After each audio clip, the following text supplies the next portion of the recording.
Demat account के तौर पे हो सकता है। इनिशियल डिपॉजिट 50,000 रुपए को करनी पड़ेगी और कम से कम आपको हर क्वार्टरली जो है 50,000 रुपए मेंटेन करना ही पड़ेगा। इसका मतलब ये होता है कि इससे कम नहीं होना चाहिए। कम होता है तो आपको इसके ऊपर जो प्लेंटी या फिर जो है इसका लेट फीस या ना मेंटेन कर पाने की फीस आपको चार्ज करनी पड़ती है, वो तो देनी पड़ेगी एक्स्ट्रा। बाकी ओपन कौन कौन कर सकता है? भारत का नागरिक, कोई भी residential individual, sole proprietor, Hindu undivided family, partnership, liability company, private. आपको अपना नाम डालना है, mobile number, email ID, business entity name डाल देना है, कॉन्स्टिट्यूशन टाइप चूज करनी है कि सोल प्रोप्राइटर किस में आप आते हो, और इसके बाद आपको टर्न नंबर बता देना होगा अपनी। इसके बाद पिन कोड वगैरह और आगे टिक मार्क करके कंप्लीट करना होगा, ठीक है। अब यहाँ पे जब चीज करते हो तो आपसे कॉन्टेक्ट किया जाता है, जो कि साफ लिखा भी हुआ है यहाँ पे कि आपसे जो है क्लिक करने के बाद। तो दोस्तों इस वीडियो में आप लोग देखने वाले हो कि किस तरीके से आप लोग कोटक महिंद्रा बैंक में अपना खुद का बिजनेस खाता या चालू खाता ओपन कर सकते हो। जैसे कि आपको पता है कि इसके अंदर यानी इस बैंक अकाउंट यानी कोटक महिंद्रा बैंक के अंदर जो है मोस्टली लोगों का सेविंग्स अकाउंट आपने देखा होगा या सैलरी अकाउंट देखा होगा। लेकिन करंट अकाउंट की जब भी बात आती है तो बहुत एक मिनिमम या फिर एक लिमिटेड लोगों का एक ग्रुप दिखता है जहां पे हम देख पाएंगे कि कोटक महिंद्रा बैंक के अंदर करंट अकाउंट भी ओपन किया जाता है।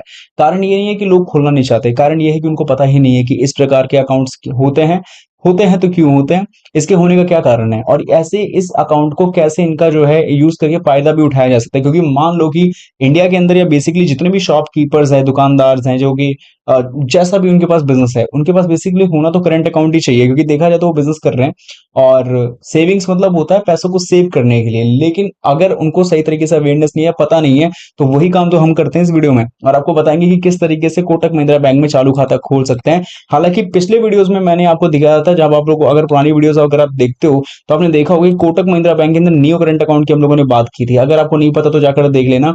फिलहाल इस वीडियो में हम नियो के अलावा प्रो करंट अकाउंट की बात करेंगे, जो कि प्रोफेशनल करंट अकाउंट भी आप इसको कहते हो। प्रो करंट अकाउंट की बात करने वाले हैं, और क्यों ये प्रो है, किस नाम से प्रो है, क्या मिलेगा ऐसा जो बाकी करंट अकाउंट में नहीं है, और क्यों ये सेविंग्स अकाउंट से डिफरेंट है। क्या zero balance current account open होता है क्या, जिसमें हमें पैसा रखना ना पड़े, और जीरो बैलेंस ही कोटक की तरह या फिर बाकी बैंक्स की तरह जीरो बैलेंस सेविंग्स अकाउंट की तरह ऑफर करे, कि सच में ऐसा हो सकता है? ऐसी ही तमाम आपकी क्वेरीज का जवाब मिलेगा इस वीडियो में। चैनल को सब्सक्राइब नहीं किया तो प्लीज कर लीजिए, एंड वीडियो को अभी तक आप लोगों ने जो है लाइक नहीं किया तो क्या करना है, लाइक करना है, शेयर करना है, एंड कमेंट्स में लिख के बताना है यस कि हाँ भैया मुझे भी कोटक महिंद्रा बैंक के अंदर ही अपना चालू खाता खोलना है। शुरू करते हैं वीडियो को। और मैं पहले बता दूं, सारी चीजें स्टेप बाय स्टेप होंगी, प्रोसेस के हिसाब से होंगी, तो मैं आशा करूंगा कि वीडियो को आप कहीं भी किसी भी पार्ट को स्किप तो कम से कम नहीं ही करेंगे। तो ये वीडियो है, वीडियो के नीचे आपका टाइटल होता है, टाइटल पे जैसे आप लोग टैप करेंगे आपका डिस्क्रिप्शन बॉक्स ओपन होगा। डिस्क्रिप्शन बॉक्स के अंदर आपको मिलेगी ये वेबसाइट लिंक, जिस पे आपको सबसे पहले तो कर देना है क्लिक। लिंक पे क्लिक करने के साथ ही आप सीधा loanpower.in के ऑफिशियल वेबसाइट पे पहुंचोगे। यहाँ पहुंचने के बाद आपको बहुत अलग अलग तरह की कैटेगरीज देखने को मिलेगी। अब इसमें आपको एक कैटेगरी नहीं देखने को मिल रही है, और वो है यहाँ पे करंट अकाउंट की। तो जो आप loanpower.in के ऑफिशियल वेबसाइट पे आओगे तब तक आप देखोगे कि अकाउंट्स का या करंट अकाउंट या फिर कोई भी तरीके की जो account opening, deposit account opening का जो है आपको एक अलग सेक्शन जरूर मिलेगा। या फिर आप डायरेक्टली काम ये भी कर सकते हो कि आपको जाना है सीधा सर्च पे, और जिस बैंक में जो आपको खाता ओपन करना है, लाइक हमें कोटक महिंद्रा बैंक के अंदर कौन सा करंट अकाउंट ओपन करना है, तो कोटक करंट डाल के आपको सिंपली सर्च करना होगा। जैसे आप इस कीवर्ड को डालोगे आपके सामने रिजल्ट आएगा कि कोटक महिंद्रा बैंक में आप लोग अपना करंट अकाउंट कैसे ओपन कर सकते हैं, या कोटक महिंद्रा बैंक में चालू खाता कैसे खोलेंगे। ये आर्टिकल आएगा, आर्टिकल पे आप लोगों को क्लिक करना है, तो आपके सामने आपका जो आर्टिकल है वो डिटेल में यानी कि बहुत सही तरीके से एक्सपांड रहेगा। इस आर्टिकल को जब आप लोग खोलोगे तो पढ़ोगे तो पूरी इंफॉर्मेशन क्लियर हो जाएगी कि कोटक महिंद्रा बैंक क्या है, करंट अकाउंट कैसे ओपन करते हैं, क्यों ओपन करते हैं, न्यू करंट अकाउंट में क्या डिफरेंस है, प्रो करंट अकाउंट में क्या डिफरेंस है, स्टार्टअप करंट अकाउंट के अंदर क्या डिफरेंस है, तमाम तरीके की जानकारी है। और जो आपके दिमाग में एक सवाल भी है कि हम लोग करंट अकाउंट ओपन करने के लिए यहाँ पे क्यों आए, हमें कोटक महिंद्रा बैंक की वेबसाइट पे जाना चाहिए, सही कह रहे हो आप लोग। लेकिन जानकारी तो आपको यही मिलेगी ना, जानकारी हालांकि वहां भी मिल जाएगी, लेकिन शायद समझने में आपको दिक्कत ना हो, इसलिए आपकी खुद की आम बोलचाल की भाषा में चीजों को यहाँ पे लिखी गई है, ताकि आप इसको समझें, पढ़ें। और अकाउंट ओपन करना तो ज्यादा देर का काम नहीं है, वो मैं आपको समझा ही दूंगा। लेकिन हाँ, इस दी गई जानकारी को आप हिंदी के साथ साथ अपने अन्य भाषा में भी ट्रांसलेट करके पढ़ सकते हैं, स्पेशली उन भाषाओं में जिन भाषाओं में आप चाहते हो कि आपको चीजें समझ में आ जाए। बाकी जब सारी चीज पढ़ लो तो बारी आती है कि आवेदन कैसे करेंगे, यानी कि अकाउंट कैसे ओपन करेंगे। इसके लिए आपको विजिट की लिंक मिल जाएगी, या सीधा आप गूगल पे सर्च कर सकते हो Kotak Mahindra bank current account opening, आपको मिल जाएगा वहां पे वेबसाइट। सीधा जाना है और आप सीधा विजिट पे जैसे क्लिक करोगे डायरेक्टली पहुंचोगे Kotak Mahindra bank current account के ऑफिशियल वेब पेज पे। यहाँ आने के बाद आप देखोगे कि तमाम तरीके की यहाँ पे आपको जो है अलग अलग प्रोडक्ट्स देखने को मिल रहे हैं करंट अकाउंट के बारे में। जैसे न्यू करंट अकाउंट, इसके बारे में पिछले वीडियो में हमने बात करी थी। एक्टिव मनी करंट अकाउंट है, स्टार्टअप प्रीमियम है। लेकिन हम जिसकी बात कर रहे हैं वो है यहाँ पे प्रो करंट अकाउंट, यानी जिसको आप प्रोफेशनल करंट अकाउंट के नाम से जानते हो। इसके आप क्लिक करोगे जैसे नो मोर के ऑप्शन पे, तो पहली बात ये आई एम इंटरेस्टेड वाला सेक्शन है, यानी ये जो करंट अकाउंट अगर आपको ओपन करना है तो इसके लिए आपको एक जो है बराबर जो है एक कैसे बोलते हैं, रिस्पॉन्स, या फिर आपको जो है एक तरीके से सबमिट करना होता है एडवांस में कि भाई आप इस प्रोडक्ट में इंटरेस्टेड हो, ताकि इसके बाद आपसे क्वेरी की जाती है या फिर आपसे बात की जाती है। खैर, इसके बारे में थोड़ी जानकारी ले लेते हैं ताकि आपको पता चले कि इस करंट अकाउंट में क्या डिफरेंस है।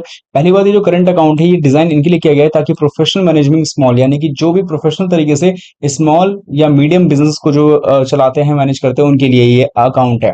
लाइट जो क्वार्टरली बैलेंस रिक्वायरमेंट है, वो feature such as business class gold debit card मिलेगा आपको यहाँ पे, Kotak active money and great overdraft facility का सपोर्ट भी आपको मिल जाएगा। बात करते हैं यहाँ पे कि क्वार्टरली एवरेज बैलेंस क्या है, तो मेंटेन आपको कम से कम 50,000 रुपये आपको एवरेज क्वार्टरली बेसिस में मेंटेन करना पड़ेगा। यहाँ पे जो आपको डेबिट कार्ड मिलेगा वो मिलता है business power platinum debit card, जो कि यहाँ पे डेली परचेज लिमिट होगी 2.5 lakh and daily ATM cash withdrawal limit होगा 50,000 रुपए तक का। एक चीज का फायदा जो आप लोग पूछते हो कि बिजनेस अकाउंट का क्या फायदा होता है, एक तो फायदा होता है विड्रॉल का। काफी बार ऐसा होता है कि सेविंग्स अकाउंट के केस में लिमिट होती है कि भाई इस लिमिट से आप नहीं निकाल सकते, लेकिन इसके केस में नहीं होता। मतलब होता भी है तो इतना होता है कि आपकी सफिशिएंट जो नीड है वो कंप्लीट हो जाए। बाकी कोटक एक्टिव मनी का यहाँ पे आपको देखने को मिलेगा current account balance convert to term deposit के तौर पे to help and attractive interest to IDI balances.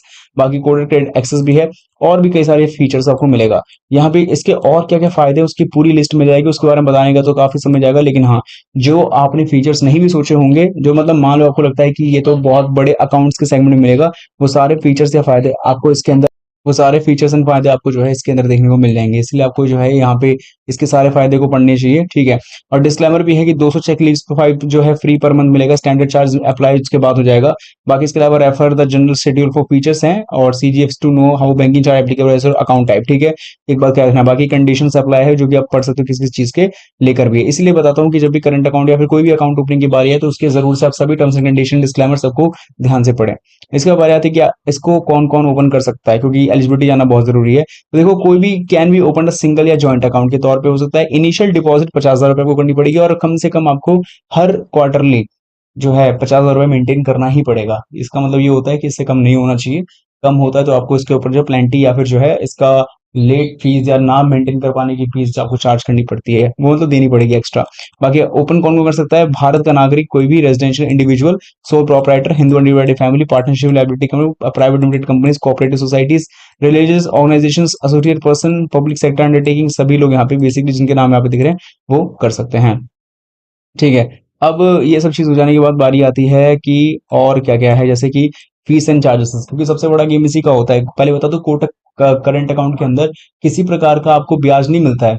ये सेविंग्स अकाउंट वाला सेगमेंट ही नहीं जहां पे आपको ब्याज मिलेगा। यहाँ पे आपको पैसा सेव करना होता है, तो अपने बिजनेस के हिसाब से इसको मेंटेन करना पड़ता है। बिजनेस के लिए अकाउंट है, ये कोई इंटरेस्ट अर्न वाले कोई सिस्टम नहीं है, लेकिन हाँ, वेरिएबल बहुत से तरीके होते हैं, जो देखोगे तो आपको तो समझ में आएगा। यहाँ पे चार्जेस की बात करते हैं तो 50,000 रुपये आपको मिनिमम यहाँ पे डिपॉजिट करने पड़ेंगे, और हर क्वार्टरली मेंटेन भी करना पड़ेगा। लेकिन अगर मान लो जब अगर नहीं मेंटेन कर पाते तो उसके बाद आपको जो है कुछ फाइन्स लगेंगे, जो आपको देख लेना है कि वो फाइन्स कितना है। अब इस अकाउंट को ओपन करने के लिए क्या क्या दस्तावेज चाहिए वो देख लो एक बारी। अगर मान लो कि हम यहाँ पे किसी को भी लेते हैं, जैसे मान लो कि हम सोल प्रोपराइटर के केस में ही लेते हैं कि मैं सोल प्रोपराइटर हूँ, तो मुझे जो है यहाँ पे क्या क्या डॉक्यूमेंट्स चाहिए। सबसे पहले तो मेरे को अपने बिजनेस रिलेटेड जो भी चीजें हैं, लाइक बिजनेस का पर्सनल डिटेल्स और बिजनेस के एड्रेस डिटेल्स वाली सभी चीजें वो मेरे को देनी पड़ेगी।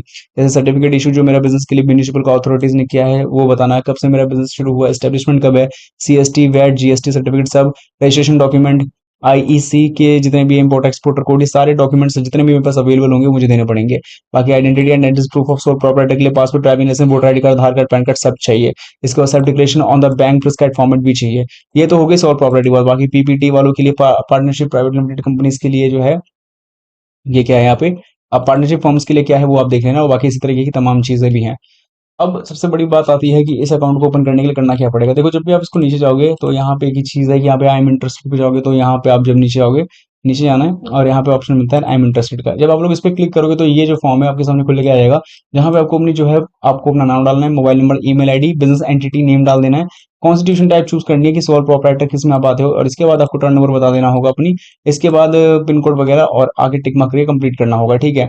अब यहाँ पे जब चीज करते हो तो आपसे कॉन्टेक्ट किया जाता है, जो कि साफ लिखा भी हुआ है यहाँ पे कि आपसे जो है क्लिक करने के बाद जो है आपसे जल्दी जस्ट बात किया जाता है through mobile phone, telephone, SMS, email बात किया जाएगा, और पूछा जाता है कि आप जो है हमारे किस प्रोडक्ट में इंटरेस्टेड है, तो इसका रीजन क्या है। क्योंकि ये सारे जो है प्रोफेशनल्स होते हैं, तो इसके तरीके से हर कोई इंस्टेंटली अप्लाई या इंस्टेंटली ओपन नहीं कर सकता है। इसके लिए आपको समझना पड़ता है कि आप उन एलिजिबिलिटी क्राइटेरिया को मीटअप कर पाते हो या नहीं।